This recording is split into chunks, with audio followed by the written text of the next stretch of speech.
조국 교수 얘기 나와서 자연스럽게 근황도 좀 한번 짚어보고 넘어가겠습니다. 서울대 교수 복직했고 강의한다고 강의 계획안도 제출했는데 절제의 형법 이라는 강의 제목을 들고 나왔습니다. 절제의 형법. 함께 보시죠.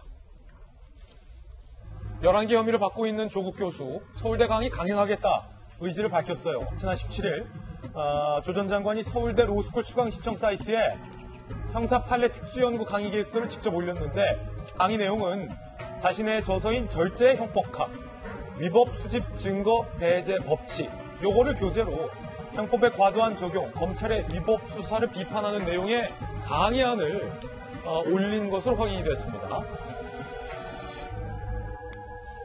개강 여부가 지금 학생들 사이에서 관심이에요. 실제로 조국 장관은 검찰에 의해서 11개 혐의로 기소가 됐고 서울대는 직위 해제를 검토 중이었는데 최근에 세부 항목 내용이 부족하다라며 검찰에 추가 자료를 요청한 것도 지금 학생들에게 알려져 있는 상황입니다. 그럼 절제 형법학이라는 강의안을 본 이 서울대 학생들의 반응은 어떨까요? 조국 교수의 제자들일 텐데 이런 반응을 보였습니다. 저희가 직접 인터뷰했습니다. 직위 해기일지가 되시면 우리가 듣는 수업을 아예 강의를 완수를 못하고 성적을 못 받게 되는 경우가 생길 텐데 피해는 학생들이 입게 되기 때문에 조금 성급한 결정이 아니었나 싶습니다. 형사 재판을 받는 사람이 형법 관련 수업을 진행한다는 것도 좀 아이러니한 것 같고 그럴 자격 있나 이런 그래서 수업 거부권 행사한다는 사람들도 있는 것 같고. 박성희 대변인님, 절제 형법학 이게 좀 말이 어렵긴 한데 이건 뭐 어떤 내용일까요? 추측해보자면? 마치 지금 본인의 상황과 좀 연결이 돼가지고 자꾸 이해가 될 수밖에 없는데요. 가지고 있는 권한을 함부로 써서는 안 된다는 형사 절차 과정상의 그 역사적인 문제든 이런 것들 좀 더 뒤에 짚어보겠다는 의미겠죠. 본인이 많이 연구한 걸로 알고 있습니다. 그런데 저는 그 생각이 드네요. 저는 너무 시니컬한가요? 조국 교수는 절제 SNS 이용학을 먼저 좀 해야 될 것 같아요. 절제 SNS 이용학을 먼저 해라. 네. 본인이 사실 절제 못해서 여기까지 왔거든요. 그렇습니까? 그렇죠. 본인이 가지고 있는 하고 싶었던 얘기들 그리고 또 그냥 온갖 참견하고 싶었던 모든 정의감에 사로잡힌 본인을 자꾸 드러내려고 했던 절제하지 못했던 자기과시 욕구가 사실은 오늘 조국 문제를 여기까지 끌고 왔다고 저는 보는 거예요. 근데 서울대를 저는 좀 주목해서 볼 수밖에 없어요. 인사규정에는 그렇게 돼 있죠. 기소된 교직원은 직위 해제할 수 있다 이렇게 돼 있습니다. 저도 지금 대학에 있지만은 왜냐하면은 기소가 되면은 그 다음 단계에서 그 절차에 따라서 어떻게 될지 모르는 문제가 생기지만 학생이 인터뷰를 정확하게 했어요. 학생이 인터뷰 정확했다. 예. 기소가 되면은 강의가 취소될 수 있고. 예. 강의의 학교의 안정성이 좀 해쳐지는 거예요. 교수와 학생들과의 관계에서. 그 또한 절제가 필요했던 것 아닌가. 조국 교수는 일단 버티겠다 이거군요. 본인이 그래서 이번에 강의 계획을 올리는 것까지도 사실은 본인은 좀 절제가 필요했던 것 아닌가 싶은 생각이 있고요. 저분은 볼 때마다 생각이 드는 것은 안을 좀 한번 좀 들여다봤으면 좋겠다.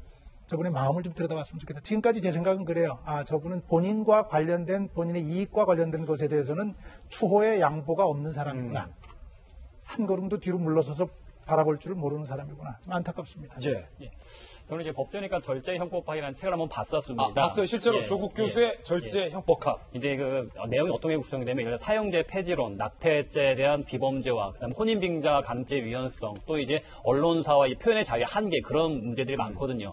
그러니까 이제 사실 어떤 내용이냐면 형법이 국민생활에 지나치게 과도하게 개입하기보다는 도덕적 문제에 있어서는 조금 좀 물러서는 것이 낫지 않겠느냐, 비범죄화를 좀 하는 것이 낫다라는 얘기입니다. 근데 사실 뭐 학자로서 연구한 것이기 때문에 그렇다고 할 수 있긴 하겠는데 문제는 요즘같이 이제 서울대 로스쿨 학생들이 변호사 시험을 준비하기 위한 파트에서 보자면은 그 관련된 논점들 자체는 상당히 좀 마이너한 이슈들이에요. 소수적인 이슈들이고 시험에 자주 나오는 이슈들도 아니기 때문에 학생들을 위한 형사판례 특수연구 강의가 아니라 자신이 하고 싶은 그러니까 말하자면은 그 사실에 도덕적으로 문제 있는 건 맞기는 하지만 형법이 너무 과도하게 적용되면 안 된다라는 얘기를 자신의 교재를 빌어서 하고 싶다라는 얘기인 거죠.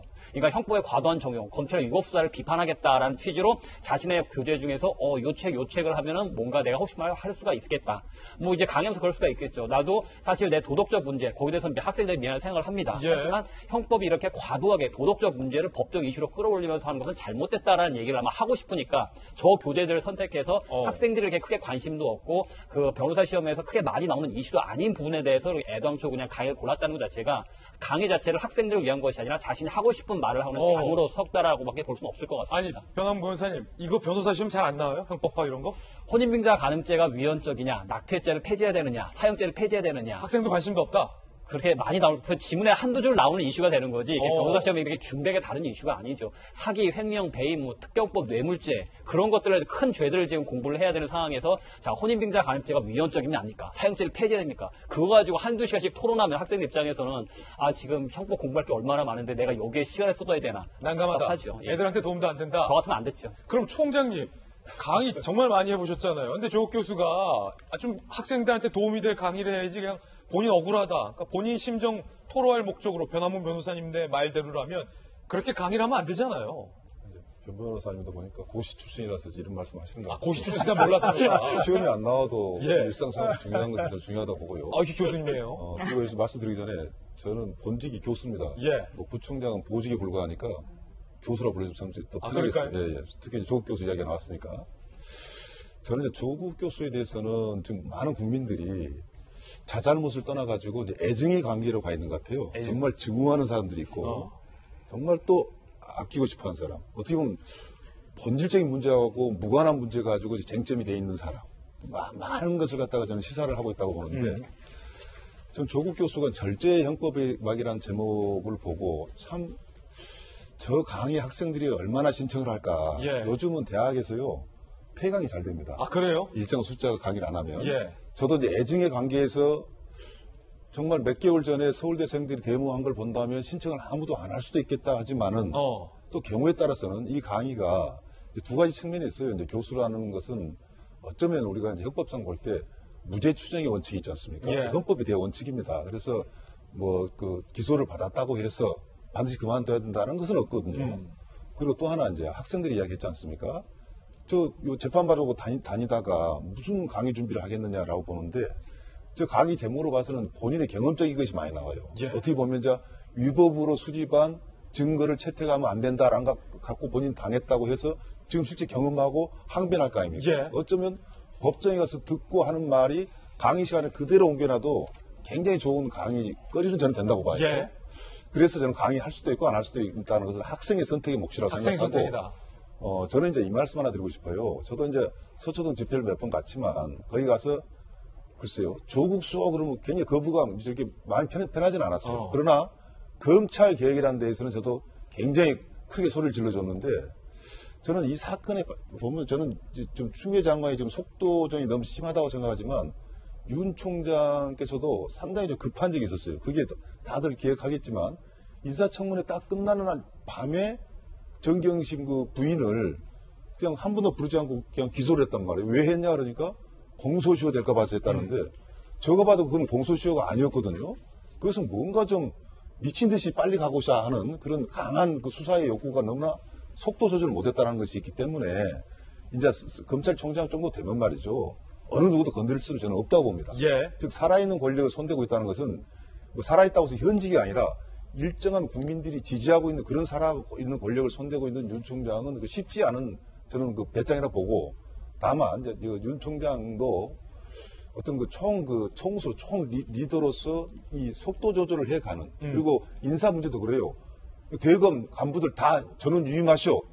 이것은 저는 맞지 않다고 봅니다. 서로 만나서 이건 이렇게 바꿔가자. 그리고 이 직책 개편안도 이게 입법하고 않고 하고 있는 추장관에서 서운하요. 이게 지금 이제 소위 큰 리더십의 하나의 방향이라 보고 저는 또 이제 그 방향으로 이 턴을 좀 해야 되고 예. 그래서 저는 대검의 간부들, 중간 간부들을 인사 배치하는 것, 이 결과가 지금 검찰과 법무부 간의 어떤 충돌, 그 양상을 더 확대해 가느냐 아니면 어느 정도 좀 속도 조절을 하냐 그 바로미터가 될 수 있다라는 생각도 합니다.